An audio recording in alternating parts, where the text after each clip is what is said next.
हनुमान जी तक की जाति बताई गई, और ये उन लोगों द्वारा किया गया जो योगी बनने के बाद कहते हैं कि हमारी तो जाति नहीं होती है। कुछ लोग कहते हैं कि भाई जातियां अगर गिनेंगे तो जातिवाद बढ़ जाएगा, जातियां नहीं गिने हैं तो कौन सा जातिवाद कम हो गया। एक एकेडमिशियन, एक प्रोफेसर, एक डॉक्टर, इंजीनियर के सामने जाति कैसे बाधा बनकर आई, समाज के सामने कैसे जाति बाधा बन के आई, और इसने क्या नुकसान किया है। क्योंकि इस देश के बड़े विमर्श में जाति कब आती है, जब जाति के नाम पर दमन या अत्याचार होता है। रोहित वेमुला की सांस्थानिक हत्या होती है, उसके बाद इस देश में बहस होती है कि अकेडमिया कैसे कास्टिस्ट है।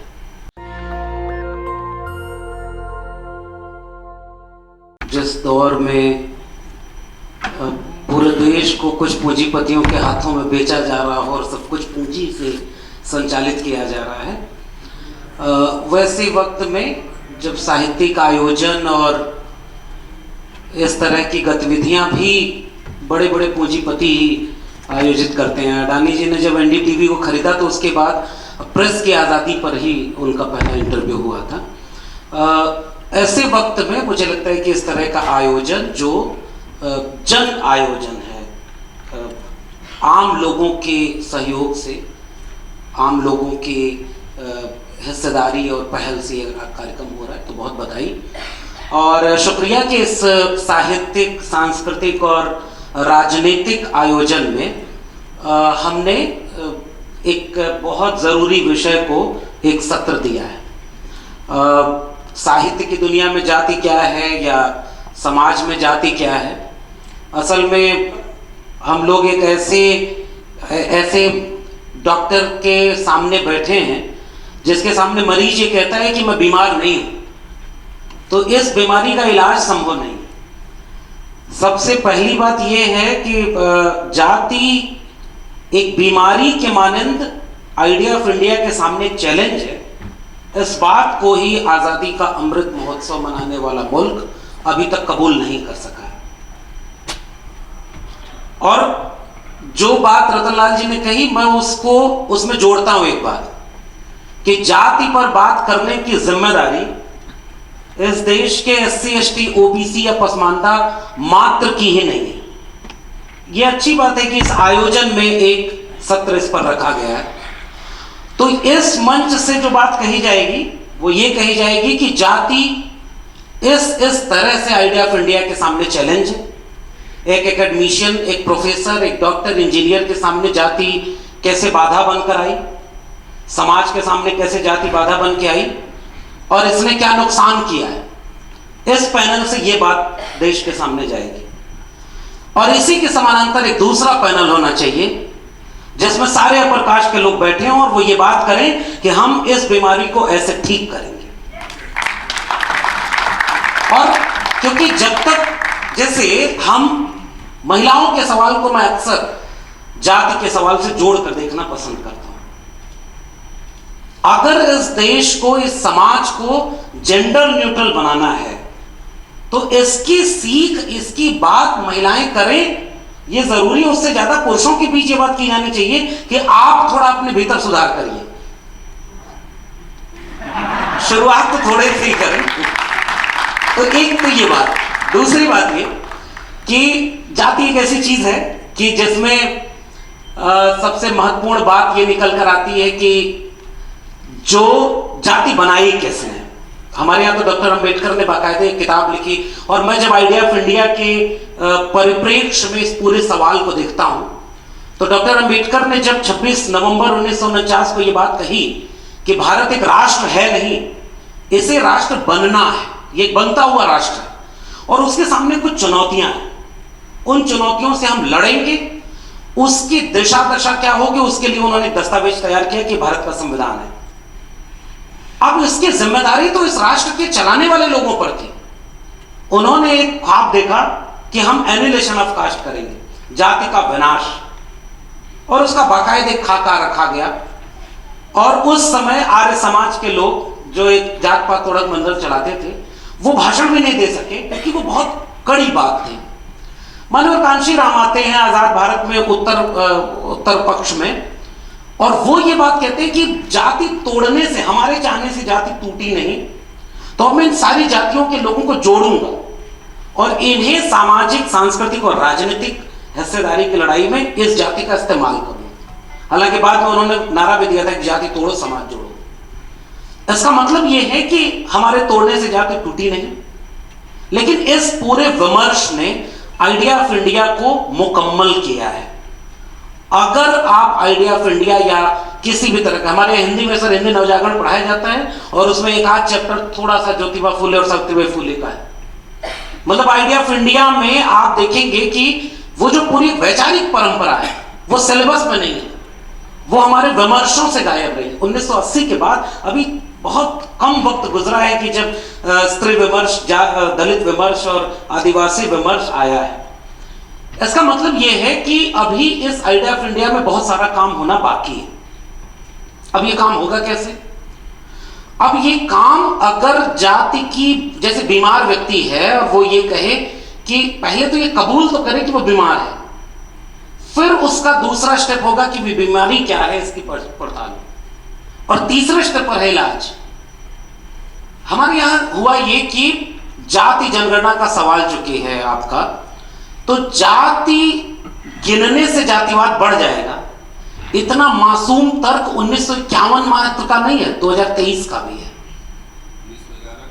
1911 का भी है। और अली अनवर साहब बैठे हुए हैं और ये उस इतिहास को अगले सवाल में फिर एड्रेस करेंगे कि 1931 की जनगणना के समय कैसे एक मोमिन कॉन्फ्रेंस ने अपनी बड़ी भूमिका निभाई थी कि आप जाति बताइए। यानी इस देश में कभी ये कबूल ही नहीं किया गया वर्चस्वशाली ताकतों के द्वारा कि जाति एक बीमारी है, और वो ऐसी बीमारी थी जिसे एंजॉय सब कर रहे हैं, जिसके पास इसकी क्षमता और अवसर था, बाकी लोग उसके शिकार हो रहे थे। तो 1931 की जनगणना के समय वो आखिरी वक्त था और 51 में ये कहा गया कि हम जातियां गिनेंगे नहीं तो जातिवाद खत्म हो जाएगा, जातियां खत्म हो जाएंगी, और फिर जाति जनगणना खत्म हो गई। मैं बस सोचता हूं कि उस समय ये सवाल क्यों नहीं आया कि सांप्रदायिकता भी एक चुनौती है, हमें धर्म नहीं गिनना चाहिए, लेकिन धर्म गिना जाता रहा। उस समय यह सवाल क्यों नहीं आया कि भाषा के नाम पर राष्ट्र राज्य के झगड़े हो रहे और भाषा गिनी जा रही थी, केवल जाति क्यों गिनना बंद हो गया? और इसका तर्क बिल्कुल आज भी बहू वही कहे। कुछ लोग कहते हैं कि भाई जातियां अगर गिनेंगे तो जातिवाद बढ़ जाएगा, जातियां नहीं गिने हैं तो कौन सा जातिवाद कम हो गया? अनगिनत किस्से। और मैं इस आयोजन और आयोजकों को इसलिए भी बधाई दे रहा हूं क्योंकि इस देश के बड़े विमर्श में जाति कब आती है? जब जाति के नाम पर दमन या अत्याचार होता है। रोहित वेमुला की सांस्थानिक हत्या होती है, उसके बाद इस देश में बहस होती है कि अकेडमिया कैसे कास्टिस्ट है। अगर एट्रोसिटी हुई तो हाथरस के केस के बाद बहस हुई, आज वो बहस कहां है? मतलब ये कि दमन का विमर्श तो है, हिस्सेदारी वाला विमर्श कहां गया?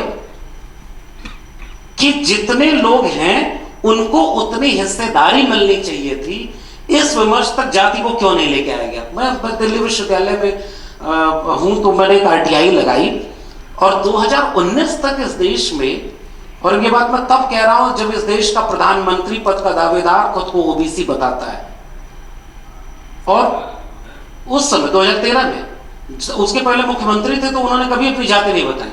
उसके बाद जाति बताई, राष्ट्रपति की जाति प्रेस कॉन्फ्रेंस करके बताई गई, हनुमान जी तक की जाति बताई गई, और ये उन लोगों द्वारा किया गया जो योगी बनने के बाद कहते हैं कि हमारी तो जाति नहीं होती है।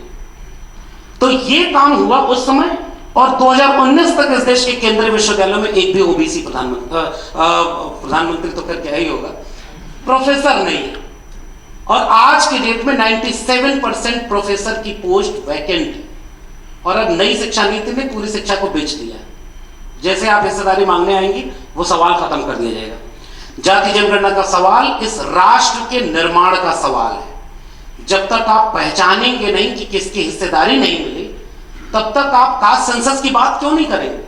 और जाति जनगणना का अर्थ केवल यह है कि आप सब कुछ गिनते हैं, कितने लोग शिक्षित हुए, कितने लोग शिक्षित नहीं हुए, जमीन का मालिकाना हक किसके पास है, किन जातियों के पास नहीं है। और ऑक्सफैम की रिपोर्ट करती है कि 1% लोगों के पास इस समय इस देश का 40.5% संपत्ति का कब्जा है। हम जानना चाहते हैं कि वो 1% लोग कौन है, और इसके लिए जाति जनगणना जरूरी है।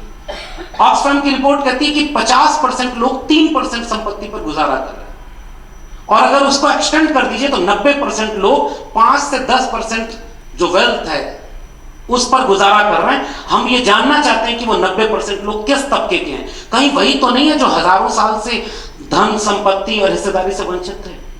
और अगर वो 90% लोग उससे वंचित हैं तो फिर आप कितने भी हर हाथ तिरंगा और हर हाथ झंडा कर लीजिए, हर घर तिरंगा कर लीजिए, आजादी का अमृत महोत्सव मनाने में लाखों करोड़ रुपए खर्च करिए, आप असल में एक पूरा मुल्क ही नहीं बन पाए।